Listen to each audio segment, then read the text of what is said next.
Hi, I'm Brad Chan, and here we have a great new episode of Live Live to show you some, well, interesting developer interviews and a few other things that we've been working on with Live. As always, with these Live Live episodes, I'm recording live in the actual Live Studios VR chat world that will be transported to multiple social platforms once we get past the, well, prototype stage. This is my baby project, okay? And we made some new updates, including some new stages that people can record in. Let's take a look at that right now. Wow, we're in some sort of space warehouse that's been completely abandoned. Yet there's a weird green screen here. I wonder if that's for post-production. Let's take a look. The first thing I want to show you, which will be the big content piece for this episode, is we did the interview with the VAIL VR upcoming PC VR game shooter competitive thing. And yeah, we asked them a bunch of questions about their game, and if you're ever interested in the development process or why they come to it, we asked those questions. Now let's use this conveniently placed green screen in the studio to transition to that interview hosted by co-host and other Live nerds, Cosmotron and Atom Bomb Body. Take it away. All right, fellow VR nerds, welcome to the very first Live Live VR developer podcast. I got Cosmotron here, Atom Bomb Body, and we also have X Labs with us. We have X Tropical and Ood. How you guys doing? Doing great. Woo! Awesome. Well, thank you so much for hey, he's back. I'm He's back. showing it popping off on purpose because I think it's the dopest pose. Yeah, that's the Zen mode right there. Well, thank you for coming to the show, guys. We're really excited that you're here. Well, we'll go right into the questions here. So why don't you tell everybody watching right now, what is VAIL? Yeah, so VAIL is a first-person shooter game and social experience. It's called VAIL VR, VAIL, for those that are listening in or watching. VAIL's a first-person shooter game that we started years ago, and we just started letting in a lot of players somewhat recently, so you might have not heard about us yet. But yeah, we're building out some stuff that we think is really cool, and we've got a lot of people working on the game, and we've been really lucky to take on amazing partners such as Liv. That's awesome. So what VR platforms is it that you're targeting currently? Oh yeah, so we're focused on PC VR. We support all the headsets that Steam VR does. And on our on our back end, we're actually all set up to be cross-platform compatible. So we will be supporting PSVR 2 in the future and a lot of other really cool stuff. Standalone is not a target right now. But we are technically standalone compatible, but we're very focused on future standalone devices. But if you want to play the game today and you request access and you get in, you'll be playing on PC VR, probably through Steam, or certainly through Steam, I should say. Yeah. Okay. And actually, just as a quick follow-up, why was that why did you choose that as your order of prioritization? Totally. Yeah, we get asked that a lot. We know there's a lot of really awesome people using stuff like the Quest 2 standalone, and we want as many people as possible in VAIL. I'm sure the same way that Liv wants to be in as many games and available to as many people as possible. We all want that, right? So it's something we care very much about, but at the same time, we're trying to make this kind of like next gen game on next gen hardware using all the newest bells and whistles because, we're developers and we like that stuff. And eventually the hardware is going to catch up. It's not that far off, honestly.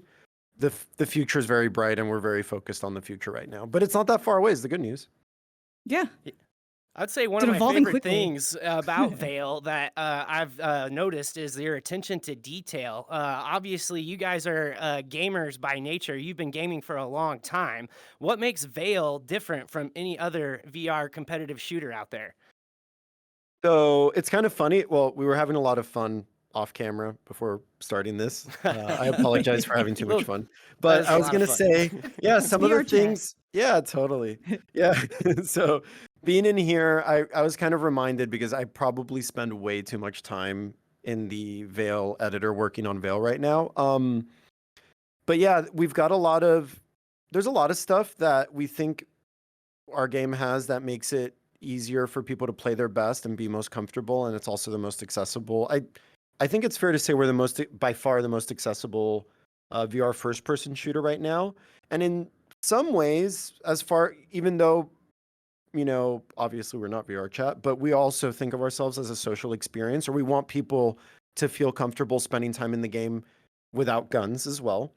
In a lot of regards, I feel that we're really accessible and really comfortable. So it's just we've designed the game to not be fatiguing, and so you can spend a lot of time in there without feeling fatigued. And we've worked really hard on that.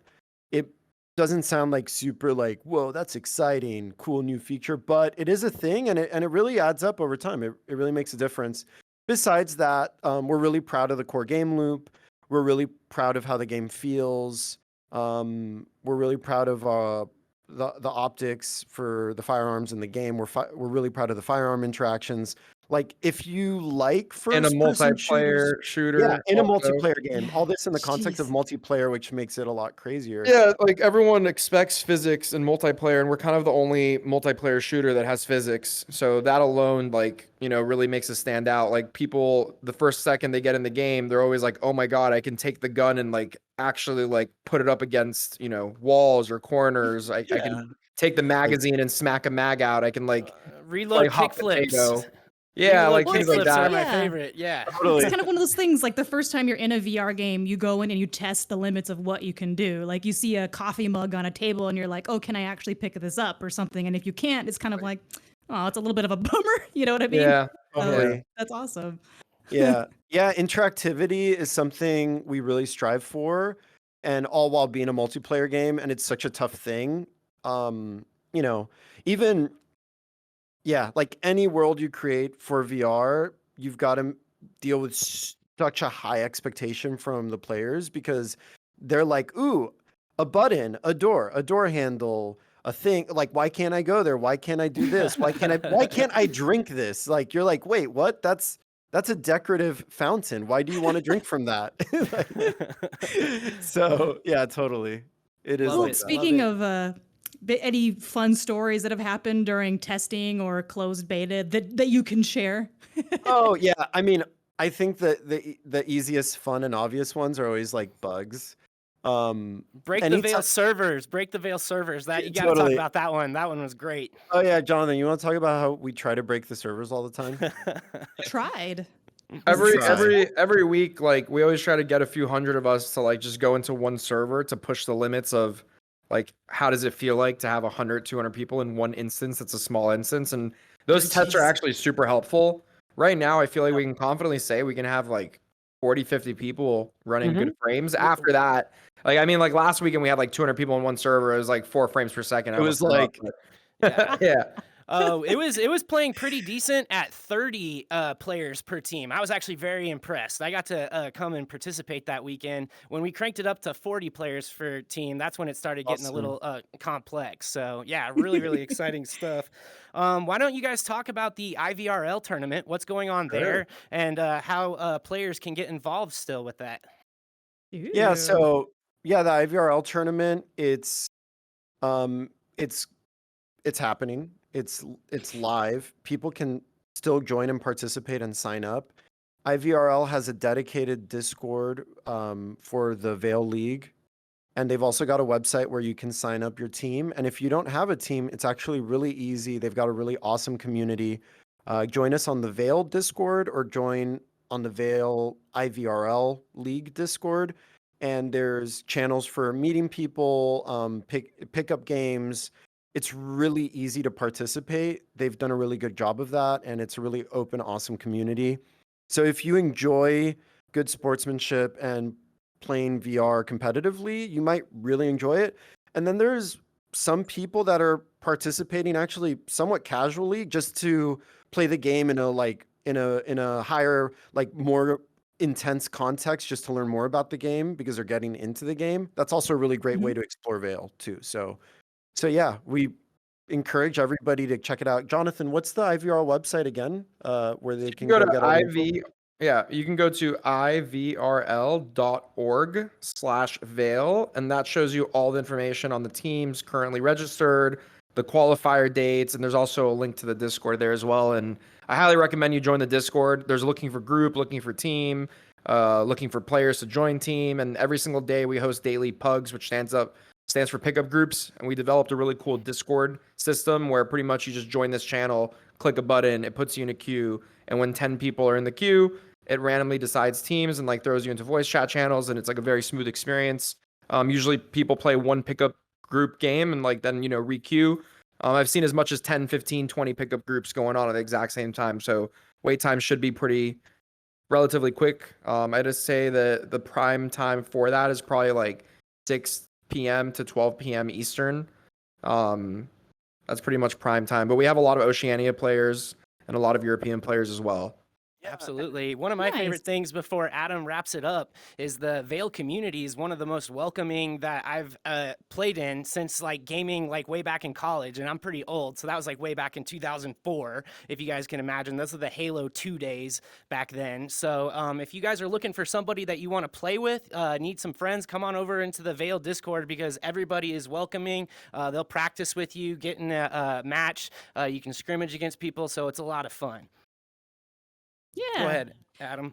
But so since we're on this beautiful, beautiful Live Studios set, and speaking of Live, the team both teams have worked very closely together lately. Can you explain a little bit about how Live works with VAIL, and actually twofold? What made you decide to make it sort of a pivotal part of the game? Yeah, I'll share a bit about some of the functionality that Live has already built for VAIL, which is like insanely cool. And then I'll also talk about the why, right? So Live has gone really out of their way to put together a really amazing Unreal Engine. So we're an Unreal Engine game, and they've put together a really amazing Unreal Engine integration for Live, so that if you're a developer making a game in Unreal Engine or an experience or world or anything you're doing in Unreal, in VR, you can basically plug in Live. And it's not like super easy, but it's easy enough that if you really want to make it work, you can make it work in a really awesome way, really like get something going really fast, which is awesome. There are multi-gajillion dollar companies with products and services for VR that do not have as good of a thing as Live does for this. So Live has really done a phenomenal job in that regard.